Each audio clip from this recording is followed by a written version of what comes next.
अस्सलाम वालेकुम dear students. ये हमारा national book foundation federal board physics part 1 का चैप्टर नंबर 4 का स्टार्ट है। इसका ये पहला लेक्चर है जिसमें हम एंगुलर डिस्प्लेसमेंट, एंगुलर वेलोसिटी और एंगुलर एक्सेलरेशन को स्टडी करेंगे। टाइप्स ऑफ मोशन आप जानते होंगे, 9th क्लास में आपने पढ़ा है। एक मोशन है ट्रांसलेशनल मोशन, जिसमें पूरा बॉडी एक जगह से दूसरी जगह मूव करता है। फॉर एग्जांपल लीनियर मोशन में जैसे कि कार की मोशन, उसमें पूरे का पूरा कार का जो बॉडी है वो एक प्लेस से दूसरी प्लेस पर चला जाता है। ट्रांसलेशनल मोशन की एक और एग्जांपल है ऑसिलेटरी मोशन, जैसा कि स्विंग में मोशन हो रही होती है, पेंडुलम की मोशन हो रही होती है। इसमें भी ये पूरा बॉडी जो है एक जगह से दूसरी जगह जाता है, बट ये टू एंड फ्रो मोशन कर रहा है, तो ये ऑसिलेटरी मोशन होगी। इसके बाद है सर्कुलर मोशन। सर्कुलर मोशन में पूरा बॉडी एक लाइन जो कि सर्कुलर लाइन है उसके ऊपर मूव कर रहा होता है, यानी कि सर्कमफ्रेंस ऑफ द सर्कल के ऊपर मूव कर रहा होता है। ऐसी मोशन को अगर हम देखते हैं तो इसमें उसका फिक्स पॉइंट यानी सेंटर से डिस्टेंस चेंज नहीं होता, डायरेक्शन बदलती रहती है। और इसके बाद है रैंडम मोशन, जैसे बटरफ्लाई वगैरह की मोशन या फिर मॉलिक्यूल्स ऑफ एयर की मोशन हो गई। तो ये आपके पास ट्रांसलेशन मोशन की एग्जांपल है। दूसरी टाइप ऑफ मोशन को देखते हैं, वो है रोटेशनल मोशन। रोटेशनल मोशन में बॉडी या तो स्पिन कर रहा होता है या किसी पॉइंट या पिवट के अबाउट टर्न कर रहा होता है। जैसा कि टर्निंग की एग्जांपल में आप डोर की एग्जांपल जानते हैं। डोर जो है वो टर्न करता है। स्पिनिंग में आप जानते हैं spin of earth, spin off top, ठीक है? और इस तरह से हमारे पास स्पिनर की मोशन हो गई, ये जो बच्चों के पास खेलने वाले होते हैं। ये सारी चीज़ें इनमें अगर आप नोटिस करें तो पूरे का पूरा बॉडी आप उसी जगह पर रहते हुए अपने एक्सेस के अबाउट उसके पूरे बॉडी के जो पार्ट्स हैं दूसरे कांस्टीट्यूएंट पार्टिकल्स उनको कह सकते हैं हम, वो सर्कुलर मोशन में होते हैं। मतलब वो सारे सर्कुलर मोशन में उसके कांस्टीट्यूएंट पार्टिकल्स होते हैं एक लाइन के अबाउट। जैसा कि फैन के ब्लेड्स अगर आप देखते हैं तो ये टर्न कर रहे होते हैं, बट अगर आप देखें तो ये जो सेंट्रल लाइन होती है उसके गिर्द ये सारे घूम रहे होते हैं। और मजे की बात ये कि वो सेंट्रल लाइन जो है वो मूव नहीं करती। बहरहाल, आइए अब हम इस रोटेशनल मोशन को डिटेल से देखते हैं।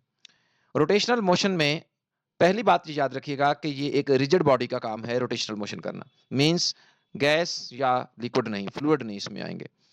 रिजिड बॉडी किसी पिवट के अबाउट टर्न या स्पिनिंग कर रही हो तो इसको हम बोलते हैं रोटेशनल मोशन। एग्जांपल, जैसा कि आपके पास कार का स्टीयरिंग हो गया या फिर व्हील ऑफ द कार, कोई भी व्हील जो है किसी कार का, मोटरसाइकिल का, साइकिल का, ट्रेन का, किसी भी चीज का व्हील जो है वो अपने एक्सिस के अबाउट घूम रहा होता है। और हम जानते हैं एक्सेल वही होता है, बाकी सारी जो है ना कार की व्हील की जो पॉइंट्स होते हैं ऊपर उसके मौजूद पार्टिकल्स कह लें जिनसे टोटल वो बना हुआ है, वो सर्कल्स में घूम रहे होते हैं। लाइक दिस आप इधर देख सकते हैं। यहाँ पर एक रिजिड बॉडी है हमने लिया हुआ और उसको एक पिवट यानी कि यहाँ पर हमने एक उसमें से रॉड पास करवा दिया जिसके अबाउट वो घूम सकता है। आप उसको यूं इस तरह से घुमाएंगे अगर, तो आप जानते हैं कि इन इस पूरे बॉडी को अगर हम यूं समझ लें कि कई सारे पार्ट्स जो हैं इसके हैं, मासेस हैं इसके अंदर, तो वो जो पार्टिकल्स हैं वो सर्कल्स में घूम रहे होंगे। ठीक है? तो व्हाट इज रिजिड बॉडी? सबसे पहले तो ये देखना होगा। रिजिड बॉडी एक ऐसा बॉडी होगा, जैसा कि मैंने एग्जांपल में यहाँ पर भी लिया है, जिसमें अगर आप फोर्स वगैरह लगाते हैं या उसको रोटेट करते हैं तो there is no deformation, that is not a deformable body. यानी कि वो अपनी शेप चेंज नहीं करता, अपनी फॉर्म को चेंज नहीं करता। यानी कि पार्टिकल्स फार्मिंग इट, टोटली ये सारे जिन पार्टिकल से बना हुआ है, do not change their position, अपनी जगह नहीं बदलते रिलेटिव टू ईच अदर, एक दूसरे के हिसाब से। मसलन अगर आप अपनी बुक की एग्जांपल लें तो आप उसको एक जगह से दूसरी जगह लेकर जाते हैं तो उसके ऊपर लिखे हुए वर्ड्स का जो आपस में डिस्टेंस है वो चेंज नहीं हो रहा। इस तरह से आप यहाँ पर एक रिजिड बॉडी को कंसीडर कर सकते हैं, उसके जो कॉन्स्टिट्यूएंट पार्टिकल्स हैं उनमें से मैंने कुछ को यहाँ कंसीडर किया है।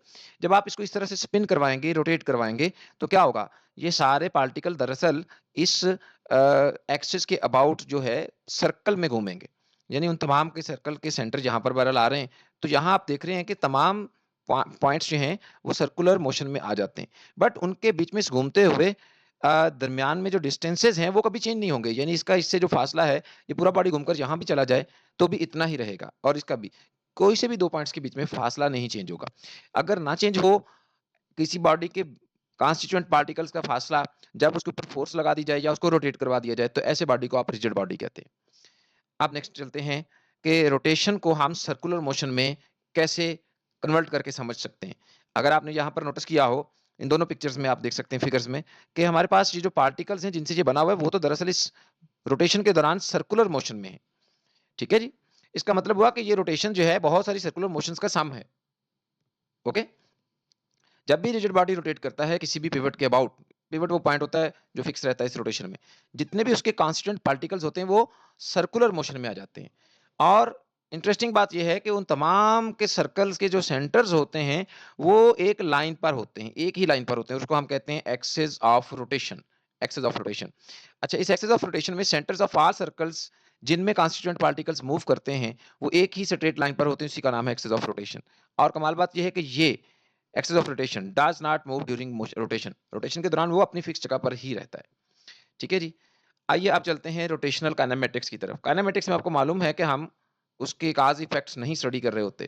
तो अब जब रोटेशनल काइनेमेटिक्स होगी तो उसमें भी हम motion of objects in circular path करेंगे but without the reference of force और टार्क। हम टार्क भी और फोर्स भी इसमें कंसीडर किए बिना जब बात कर रहे होंगे तो इसका नाम हो जाएगा रोटेशनल काइनेमेटिक्स। सबसे पहली बात रोटेशनल काइनेमेटिक्स में जब भी कोई बॉडी सर्कल में मूव करेगा तो उसकी एंगुलर पोजीशन है। आप जानते हैं कि किसी भी वेक्टर को जब आपने रिप्रेजेंट किया था तो उसके लिए आपने मैग्नीट्यूड के साथ उसकी डायरेक्शन बताई थी। इसका मतलब है कि डायरेक्शन एंगल बताता है। तो angle of the position vector, जो भी आपका पार्टिकल है, बॉडी है, उसकी जो भी पोजीशन है, उसका जो वेक्टर बन रहा है, उसका जो एंगल बनता है उसका नाम है एंगुलर पोजीशन। एंगल लेना किसके साथ है? रोटेटिंग बॉडी जो कि किसी भी सर्कल वगैरह में मूव कर रहा है, उसका जो पोजीशन वेक्टर किसी भी रेफरेंस लाइन के साथ एंगल बनाएगा किसी टाइम टी पर, उसको हम कहेंगे एंगुलर पोजीशन। इसको हम थीटा से रिप्रेजेंट करते हैं। आइए आप इसको डायग्राम में देखते हैं। यहाँ पर हमारे पास एक सर्कल में एक पॉइंट बॉडी है जिसको हमने रोटेट करते हुए लेना है और मैंने यहाँ पर सेंटर ऑफ द सर्कल को ओरिजिन लेते हुए पॉजिटिव एक्स एक्सिस को रेफरेंस लाइन लिया। पॉजिटिव एक्स एक्सिस मेरे पास रेफरेंस लाइन है। यहाँ पर ये पॉइंट पोजीशन P1 पर था पार्टिकल, उसके बाद ये P2 पर पहुंचा है टी टाइम में। जब मैंने टी टाइम में इसको देखा तो उसकी पोजीशन कहाँ थी? P2 पर। और इसकी ओरिजिनल पोजीशन जो थी यानी स्टार्ट वाली इनिशियल जिसे कहना चाहिए वो P1 थी। और इस वक्त ये अपनी रेफरेंस लाइन यानी इनिशियल लाइन जो थी पोजीशन वेक्टर की उसके साथ थीटा एंगल बना रहा है। इसमें अगर आप नोटिस करें तो उसका ओरिजिन से डिस्टेंस चेंज नहीं हुआ, वो रेडियस के बराबर ही रहेगा, लेकिन एंगल चेंज हो गया। ठीक है जी? इसी एंगल ही को आप मेजर करते हैं, ये उसकी पोजीशन बता रहा है, लेकिन चूंकि आप इस पोजीशन बताने में उसके सिर्फ एंगल को नोटिस कर रहे हैं, उसी से आपको मालूम हो रहा है क्योंकि उसकी लेंथ तो फिक्स है, तो फिर ऐसी पोजीशन को हम एंगुलर पोजीशन कहेंगे। ठीक है? अच्छा, जबकि आर डिस्टेंस जो है उसका सेंटर से यानी रेडियस वो फिक्स रहता है यानी ओरिजिन से। इसकी डायरेक्शन जो है रोटेशन की वो आपके पास इस वक्त अपवर्ड मानी जाएगी क्योंकि इसकी रोटेशन P1 से P2 हुई। तो इधर को अगर रोटेशन हुई है तो ये आपके पास इसकी डायरेक्शन अपवर्ड होगी जिसको मैं हम आगे जो है ना थोड़ा नेक्स्ट पेजेस में स्टडी करेंगे। Reference point positive x axis उसके साथ आपने इसकी रोटेशन ली। रोटेशन इस वक्त आप जानते हैं कि किस तरह से है। अगर मैं ऊपर से देखूं तो it is going to be anti clockwise. तो इसकी एंटी क्लॉकवाइज की डायरेक्शन याद रखना अपवर्ड होगी। ठीक है? अच्छा, फार्मूला क्या बनता है इसके लिए? जब इसने P1 से P2 जाना है तो इसने डिस्टेंस जो आर्क के अलोंग कवर किया वो है S। अच्छा, तो हमारे पास S is equal to R theta mathematics में हमने पढ़ा हुआ है। वहां से आर को अगर डिवाइड कर देते हैं इसके साथ तो बनता है theta is equal to S over R. तो ये आपके पास एंगुलर पोजीशन का फार्मूला बन गया। अच्छा, यहाँ पर S क्या चीज है? S आर्क की लेंथ है, यानी कि ये जो उसने आर्क कवर की। और हमारे पास R radius of the circle है या इसको आप यूं भी कह सकते हैं कि length of the position vector है। यहाँ एक नोटिसेबल बात है कि हमारे पास एंगुलर पोजीशन एक डायमेंशन लेस क्वांटिटी है क्योंकि theta is equal to S की भी डायमेंशन एल बनेगी, आर की भी एल बनेगी, तो नो डायमेंशन आंसर में आ जाएगा। तो डायमेंशन लेस क्वांटिटी। यूनिट इसकी क्या बनती है? ऐसे यूनिट इसकी रेडियन है। और इसकी डेफिनेशन कुछ यूं है कि अगर आपके पास जो आर की लेंथ है वो रेडियस के बराबर हो जाए देन दोनों रेडियाई के दरमियान में एंगल जो बनता है वो 1 रेडियन होता है। यानी कि arc length between two position vectors, ये वाला पोजीशन वेक्टर और ये वाला जिस तरह से है, इनके बीच में रोटेटिंग बॉडी ने जो बनाए हैं, अगर वो आर्क की लेंथ इक्वल टू रेडियस हो जाए of the circle then angle between them, उन दोनों के दरमियान में जो एंगल होगा उसको हम कहते हैं 1 रेडियन। अगर आप इसी फार्मूला से इसको देखें तो एस को आर के बराबर कर देने से आर आर से कैंसिल होने पर 1 रेडियन आंसर आता है। ठीक है? लाइक दिस, यानी कि आपके पास जितना रेडियस है, लेंथ ऑफ द आर्क भी रेडियस के बराबर हो जाए, तो फिर ऐसे हमारे पास दोनों रेडियाई जो होंगे उनके बीच में 1 रेडियन एंगल होगा। दूसरी भी एक यूनिट है, वो है डिग्री, जो कि कॉमनली हम बहुत ज़्यादा यूज़ करते हैं और उसके मुताबिक आप जानते हैं कि पूरी रेवोल्यूशन 360 डिग्री होती है। तो ये हो गया जी आपके पास एंगुलर पोज़ीशन। और अब आपने एंगुलर पोज़ीशन जो है किसी भी रिजिड बॉडी की देखनी है। अच्छा, जैसा कि ये रिजिड बॉडी आपके सामने है, तो एंगुलर पोज़ीशन अगर रिजिड बॉडी की देखनी हो तो can be taken by angular position of any point on it. आपके पास, आप जानते हैं ये बहुत सारे पॉइंट से मिलकर बना होता है, किसी भी एक पॉइंट की आप पोज़ीशन चेक कर लें, वही आपके पास इसकी पोज़ीशन हो जाएगी। रीज़न क्या है? वजह ये है क्योंकि ये लाइन अपने रेफरेंस के साथ जितना एंगल बना रही है, दूसरी भी लाइन अपने रेफरेंस के साथ उतना ही बना रही होगी। तो तमाम पॉइंट्स जो हैं इकट्ठे ही आगे को मूव कर रहे हैं ना, लिहाज़ा किसी भी एक पॉइंट की अगर आपको एंगुलर पोज़ीशन मिल गई तो मतलब सारे की मिल गई। ठीक है? जैसा कि आप यहाँ पर देख सकते हैं कि मुख्तलिफ पॉइंट्स होंगे, बट जब वो मूव करेंगे अपने रेफरेंस पॉइंट से तो सभी के एंगल जो हैं वो सेम ही बनेंगे। ठीक है, because all points rigid body के ऊपर जो है वो रोटेट कर रहे हैं टूगेदर, इकट्ठे रोटेट कर रहे हैं। इस वजह से हर पॉइंट रिजिड बॉडी के ऊपर सेम एंगुलर पोजीशन पर होगा, यानी जब वो आगे रेफरेंस पॉइंट से मूव करके आगे गया होगा तो सभी का जो आपके पास एंगल बना होगा अपने रेफरेंस से वो सेम होगा। मतलब मैं बताता हूँ आपको। मतलब ये है कि आपके पास ये अगर फर्ज करें पहले इस लाइन पर इसका पोजीशन वेक्टर बन रहा था, तो आप कोई दूसरा पॉइंट फर्ज करेंगे तो उसका थोड़ा पीछे होगा, जो इससे भी पीछे वाले को कंसीडर करेंगे उसका और पीछे होगा, जो आगे वाले को कंसीडर करेंगे उसका रेफरेंस भी आगे होगा। बट जब चेंज आएगी, हर एक के रेफरेंस से चेंज जो है एंगल की वो इक्वल आ रही होगी। लिहाजा किसी एक का एंगल मालूम कर लें तो मतलब है कि आपको पूरे रिजिड बॉडी के एंगुलर पोजीशन का पता चल जाएगा। ठीक है। अच्छा, अब आप ये सोच रहे होंगे कि जो करीब वाले होंगे उनका तो मतलब कि रेडियस भी कम है, और वो ज़ाहिर बात है करीब वाला अगर यहाँ वाला एक पार्टिकल है तो वो डिस्टेंस भी एस पे कम कवर करेगा, दूर वाला ज़्यादा करेगा। तो भई यहाँ से भी समझ लग रही है ना, जिसका रेडियस ज़्यादा होगा उसका एस ज़्यादा हो जाएगा, बट थीटा कांस्टेंट ही रहेगा। यानी कि theta is equal to S over R है ना, तो जिसका आर ज़्यादा है उसका एस भी ज़्यादा, रेशियो बराबर ही रहेगी। लिहाजा सभी की एंगुलर पोज़ीशंस सेम होंगी। आप किसी भी एक पॉइंट का ले लें, वही आपके पास टोटल रिजिड बॉडी की एंगुलर पोज़ीशन हो जाएगी। अच्छा, अब अगर हमारे पास एंगुलर पोजीशन चेंज हो रही है, यानी बॉडी रोटेट कर रहा है, तो फिर उसके अंदर एंगुलर डिस्प्लेसमेंट आएगा। तो एंगुलर डिस्प्लेसमेंट का मतलब क्या है कि change in the angular position of a rotating body in time interval delta T, यानी टी इंटरवल पर आप टी टाइम पर आपने पहले देखा, उसके बाद अगर डेल्टा टी टाइम गुजरा है तो उसके अंदर जो चेंज आएगी एंगुलर पोजीशन की, उस चेंज का नाम क्या होगा? Angular displacement. आइए मजीद इसको जरा देखते हैं। हम इसको डेल्टा थीटा से रिप्रेजेंट करेंगे क्योंकि ये अब पोजीशन में चेंज है। डायग्राम में देखते हैं जी, ये हमारे पास उसकी पहली पोजीशन आपने ए पर कंसिडर की थी, यानी यहाँ पर वो ऑलरेडी एक एंगल बनाया हुआ था। हम उस एंगल को थीटा आई इनिशियल कहते हैं, रेडियस उसका आर है। ठीक है, रेफरेंस लाइन के साथ ऑलरेडी उसका एक एंगल मौजूद है, यानी कि एंगुलर पोजीशन उसकी थीटा 1 मौजूद है। अब क्या हुआ, कुछ टाइम आपने कहा कि गुजर गया, डेल्टा टी, और इजाफा हो गया टाइम में, और उधर क्या हुआ, वो घूमकर थोड़ा और आगे चला गया क्योंकि रोटेशन इसी अलोंग है, यानी कि टॉप से देखा जाए तो ये एंटी क्लॉकवाइज। अच्छा, अब क्या हुआ, उसने मजीद एंगल जो कवर किया है दैट इज डेल्टा थीटा, और अब उसका नया एंगल जो रेफरेंस के साथ बन रहा है दैट इज थीटा फाइनल। तो इस दौरान उसने, जारी बात है, डिस्प्लेसमेंट में भी जो लीनियर डिस्प्लेसमेंट थी ना, उसके अंदर भी इजाफा हुआ उसके, वो भी पॉइंट ए से बी पर चला गया। अब इस वक्त हमारे पास एंगुलर डिस्प्लेसमेंट जो है वो कितनी होगी? Delta theta. ओके, तो इसका फार्मूला अब क्या बनेगा? जारी बात है, इनिशियल जो उसकी एंगुलर पोजीशन थी उसको फाइनल एंगुलर पोजीशन में से माइनस कर देने से। ठीक है, यानी कि थीटा आई से मुराद initial angle at time T था, और थीटा एफ से मुराद final angle at T plus delta T, जब उसमें इजाफा हो गया टाइम का, यानी थोड़ा सा और टाइम गुजरा। अच्छा, हमारे पास ये डेल्टा थीटा जो है इसको एंगुलर डिस्प्लेसमेंट कहेंगे, जबकि थीटा को एंगुलर पोजीशन। अब चलते हैं जी इसमें, इसकी डायरेक्शन किधर को होगी? Angular displacement is a vector quantity, it has two possible directions, one is the clockwise and other is the anti-clockwise. Anti-clockwise direction will be taken as positive only, आपने इसको पॉजिटिव लेना है, और इस वक्त जरा टॉप से देखिए ना इसको, इसकी डायरेक्शन एंटी क्लॉकवाइज ही बन रही है, और अगर एंटी क्लॉकवाइज डायरेक्शन बन रही है तो आपने इस डायरेक्शन को, जो कि रोटेशन है, उसको वेक्टर साइन कौन सा देना है? अपवर्ड, ये डायरेक्शन देनी। इसको मैं मजीद अभी एक्सप्लेन करता हूँ, ऊपर भी मैंने बताया था। अच्छा, right hand rule will be used to find the direction of angular displacement, यानी इस रोटेशन को डिस्क्राइब करने के लिए हम राइट हैंड रूल का इस्तेमाल करेंगे। हमारे राइट हैंड की फिंगर्स जो हैं उनको हम कर्ल कर सकते हैं, 4 फिंगर्स को नेचुरल वे में। अगर ये चारों फिंगर्स की जो आपने रोटेशन है in the direction of rotation of angle कर दें, जिधर को ये एंगल रोटेट कर रहा है उधर को आप अपनी राइट हैंड की 4 फिंगर्स को टर्न कर दें अगर, तो थंब इरेक्टेड हो जाएगा। दैट इरेक्टेड थंब विल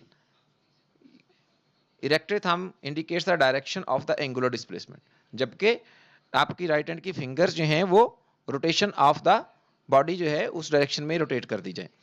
ठीक है, ये देखिए इसी तरह से ए से बी अगर ये जा रहा है तो ए से बी जाने में ये जो मैंने सर्कल के एरोज लगाए हुए हैं आप देख रहे हैं कि इसकी रोटेशन टॉप से देखें तो एंटी क्लॉकवाइज बनती, हमने उसी डायरेक्शन की रोटेशन में फिंगर्स को टर्न कर दिया। फिंगर्स को हमने इधर से अंदर को टर्न किया हाथ की राइट हैंड की, तो थंब इरेक्टेड ऊपर को हो गया। इसका मतलब है कि डेल्टा थीटा या डी थीटा की डायरेक्शन अपवर्ड हो गई। ठीक हो गया। अच्छा, अब जरा देखिए जो एंटी क्लॉकवाइज डायरेक्शन है उसको हमने लेना है पॉजिटिव, जो क्लॉकवाइज है उसको लेना है हमने नेगेटिव। तो अब आपको ये जो राइट हैंड रूल है इसका मैं डायरेक्ट से भी फार्मूला बता देता हूं। अगर आपके सामने एंटी क्लॉकवाइज डायरेक्शन की रोटेशन है तो जो इस एंगुलर डिस्प्लेसमेंट की डायरेक्शन होगी वो आउटवर्ड होगी, और अगर ये क्लॉकवाइज है तो इसकी डायरेक्शन इनवर्ड होगी। आप इसको यूं भी समझ सकते हैं कि जब भी कभी आप किसी भी स्क्रू को, किसी भी बॉटल के ढकने को, ठीक है जी, या किसी भी आप स्क्रू को घुमाते हैं एंटी क्लॉकवाइज, वो बाहर को आना शुरू हो जाता है, क्लॉकवाइज घुमाएं तो वो अंदर को जाना शुरू होता है। So we do take these two directions along the direction outward और इनवर्ड। ठीक है, ये आपने, क्योंकि किसी भी डायरेक्शन ऑफ वेक्टर को आपने किसी लाइन के अलोंग रिप्रेजेंट भी करना होता है, जैसे एरिया की डायरेक्शन उसके ऊपर परपेंडिकुलर हमने ली थी। अच्छा, अब एक और बात नोटिस कर लीजिए कि इसी रूल के मुताबिक ये आपके पास अब एंटी क्लॉकवाइज था तो अपवर्ड जो है ना डायरेक्शन बन गई थी, क्योंकि मतलब कि जहां ऊपर देख रहे थे हम उससे आउटवर्ड बन गई। एक बात बड़ी अहम नोट कीजिएगा, यहाँ हमारे पास डेल्टा थीटा है, ये डेल्टा टी टाइम में कवर अप हुआ था। तो अगर very small interval of time ले लिया जाए, यानी कि टाइम अप्रोच का जो इंटरवल है अप्रोचेस टू जीरो, जीरो के बड़ा करीब हो, तो एंगुलर डिस्प्लेसमेंट भी बहुत स्मॉल होगा। We can say that it will be approaches to zero. ऐसे केस में आप डेल्टा टी की जगह अगर डी टी लिख दें तो ऑटोमेटिकली पता चल जाएगा कि इंटरवल वेरी स्मॉल था, अप्रोचेस टू जीरो था। इस तरह से डी थीटा का भी यही मतलब होगा कि ये आपके पास चेंज इन थीटा यानी कि एंगुलर डिस्प्लेसमेंट वेरी स्मॉल थी। तो ये भी आप याद रखिएगा, ये तरीका भी इसको एक्सप्रेस करने का। अब इनकी यूनिट्स की अगर बात की जाए तो आप जानते हैं कि रेडियन इसकी यूनिट थी। एक रेवोल्यूशन जो है रेडियन में 2 पाई रेडियन के बराबर होती है, लेकिन अगर आप 360 देखें तो वो डिग्री में एक रेवोल्यूशन की मेजरमेंट है, जैसा कि आप जहां फिगर में देख रहे हैं। अच्छा, अब अगर आपने रेडियन से डिग्री में कन्वर्ट करना हो तो 2 pi radian is equal to 360 है, तो 1 रेडियन लेने के लिए 2 पाई उधर जाकर डिवाइड में आ जाएगा क्योंकि यहां पर मल्टीप्लाई में। तो अब आपने पाई की जगह पर 3.14 पुट करना है क्योंकि अब इसकी वैल्यू पुट होगी, ना कि उसके करस्पॉन्डिंग एंगल ढूंढा जाएगा। तो आप इसको डिवाइड करें अगर, तो इसका आंसर क्या बनता है 57.3 डिग्री। इसी तरह से अगर आपने डिग्री से रेडियन में जाना हो तो फिर लिखें जरा कि 360 is equal degree is equal to 2 pi radian. अब आपने 1 डिग्री ढूंढना है तो 360 उधर जाकर डिवाइड होगा। अब भी आपने 2 पाई में पाई की जगह पर 3.14 पुट कर देना है। जब ये वैल्यू पुट कर देते हैं तो आपके पास आंसर आता है 0.0174 रेडियन। तो अब आपने याद रखना 1 radian is equal to 57.3 degree, 1 degree is equal to 0.0174 radians. Angular velocity, जब आप जानते हैं कि टाइम के साथ साथ डिस्प्लेसमेंट एंगुलर हो रहा है तो इसका मतलब हुआ कि पोजीशन चेंज हो रही है।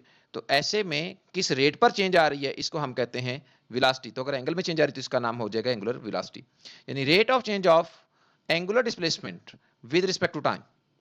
फार्मूला क्या बनेगा जी, अगर टाइम इंटरवल डेल्टा टी में एंगुलर डिस्प्लेसमेंट डेल्टा थीटा हुई है तो फिर आपके पास एंगुलर वेलोसिटी किसके बराबर होगी, delta theta over delta T.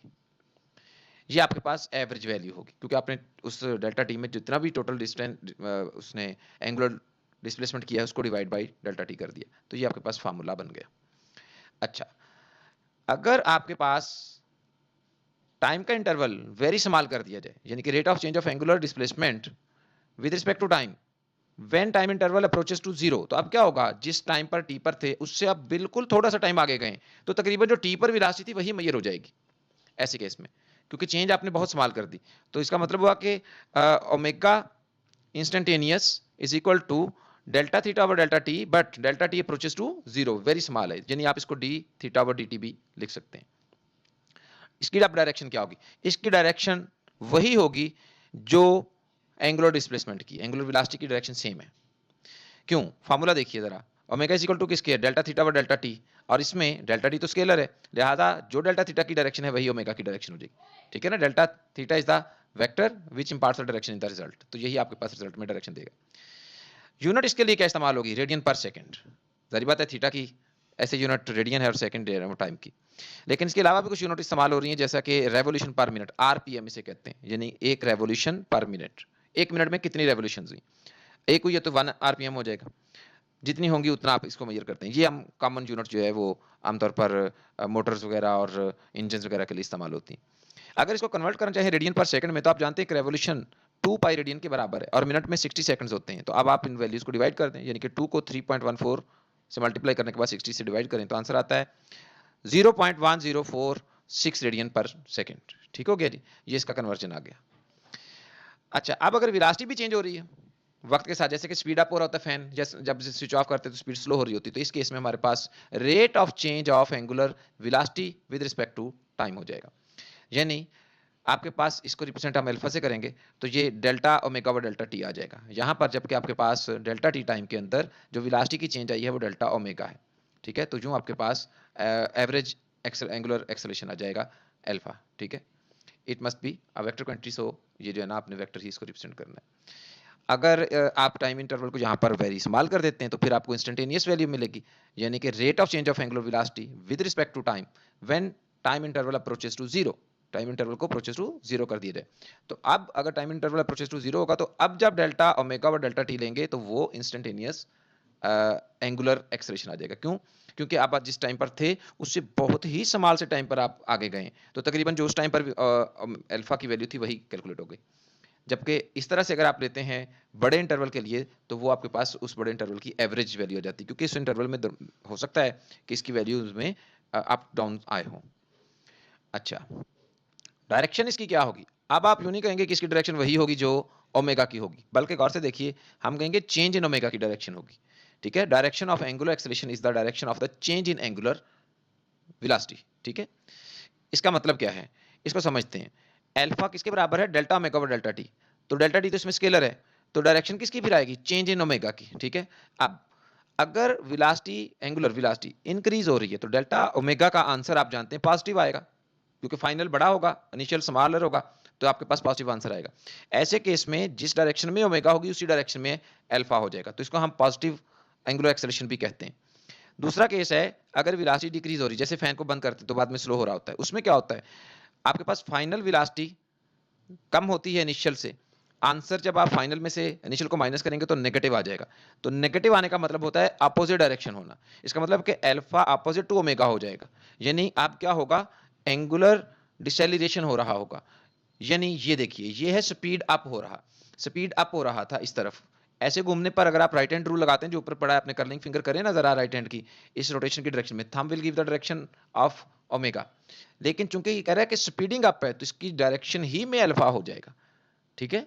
और अगर ये स्लो डाउन हो रहा है तो अब क्या हुआ, घूम तो इधर को ही रहा है, बट अब क्या सीन है, इसकी जो रोटेशन है वो डिक्रीज हो रही है, यानी कि फाइनल ओमेगा इनिशियल से कम है, तो आंसर नेगेटिव आ रहा है, तो इसका मतलब है कि अल्फा की अगर हम बात कर रहे हैं एंगुलर एक्सेलरेशन की तो वो नेगेटिव हो जाएगा, इसके अपोजिट हो जाएगा, क्योंकि ये डिसेलरेशन वाला है, तो डिसेलरेशन वाला हमेशा जो है वो ओमेगा के यानी वेलोसिटी के अपोजिट होता है। इसकी यूनिट ऐसे में तो रेडियन पर सेकंड स्क्वायर होगी, बट इसकी दूसरी यूनिट्स जो हैं वो डिग्री पर सेकंड स्क्वायर या रेवोल्यूशन पर सेकंड स्क्वायर भी इस्तेमाल होती है, ठीक है। तो ये आपके पास एक्सेलरेशन हो गया, यूं आपके पास ये एंगुलर वेलोसिटी और एंगुलर एक्सेलरेशन हमने देख लिए on the basis of start हमने जबकि लिया था एंगुलर पोजीशन से, ठीक है। Thanks for watching this video. अगर आपको इसमें कोई क्वेश्चन रह गया हो, किसी बात की समझ ना आई हो तो आप कमेंट सेक्शन में भी पूछ सकते हैं।